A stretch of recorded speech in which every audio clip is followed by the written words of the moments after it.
जब ये शोधन काल पंचकर्म का काल आपका चल रहा है तो ये जो अंदर स्रोतों में जो विकार जमा हुआ है वह सब बाहर आ रहा है। अभी वो दबा हुआ था तो वो अप्रत्यक्ष था, प्रत्यक्ष हो रहा है। तो विकाराणाम उसका उपस्थिति आ रही है तो अस्थि हो गया। तो विकाराणाम अस्थि, अब विकार ऊपर आ गए हैं तो उसकी वजह से आपको डिस्कम्फर्ट फील होगा।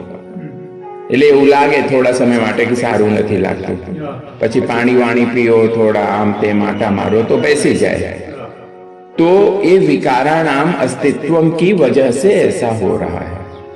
तो यह जो कमजोरी है, जैसे बोर्ड में लिखा हुआ है कि जैसे आप इस कार्यक्रम में जुड़ते हो तो आपके शरीर में ये लक्षण आ सकते हैं। तो ज्यादा नींद का आना मतलब शरीर आराम मांगेगा। दूसरा जो लक्षण है कि जैसे कभी कभी लगे कि उल्टी आएगी या कभी लगे कि हाँ, तो ये जो है दूसरा लक्षण है कि ये सब जो है बाहर निकलना चाहता है। ठीक है ना। तो मतलब बेसिकली यह सारा प्रयोग संस्थान में रहकर ही होता है, पेशेंट को अपने सामने ही रखते हैं, क्योंकि ये वन टाइप ऑफ सर्जरी है।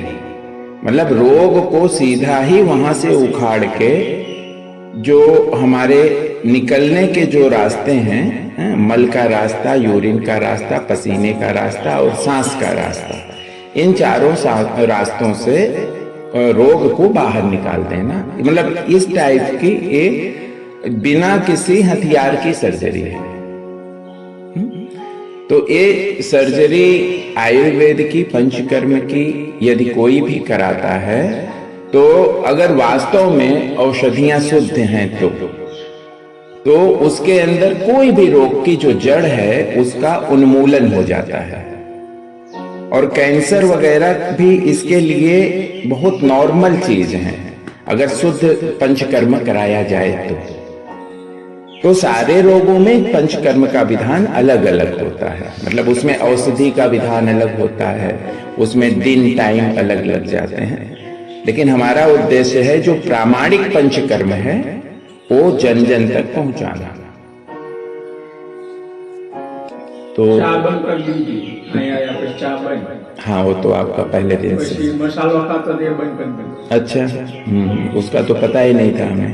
एक जमीन खातो तो हाँ, एक सवारे ने सांजे जी ये बंद कर देता जी। એટલે બધા એમ કે સોપારી ખાય જોઈ પાતળું થાય। अब जे પાતળું થવાનું હતું એ થઈ ગયું, હવે વધારે પાતળું થશે આ પ્રોગ્રામમાં।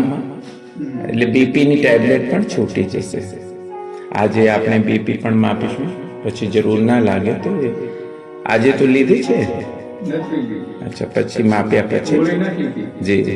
तो उसका क्या इंडेक्स है उसके प्रमाण से फिर अवश्य आपको बीपी की टैबलेट भी बंद हो जाएगी।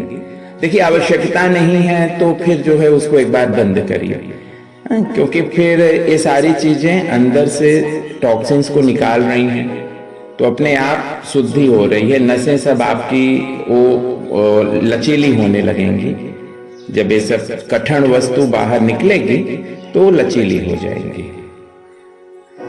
काले पेला 3-5 वक्त किया था। अच्छा, ये भी किया था। इतना हाँ, एक बाजू बीजी बाजू हाँ, मतलब जो उसके 5 वक्त किया। हाँ, 3 दिन बपोरे सांजे रात्रे એનાથી સારું રહે છે, થોડું એ સમય સારું થઈ જાય છે। ये हमारे गुरुजी की बताई हुई, मतलब जैसे कोई भी अस्थमा वाला सांस चढ़ा है तो उसको यही करा देते थे कि पहले आप सांस की क्रियाएं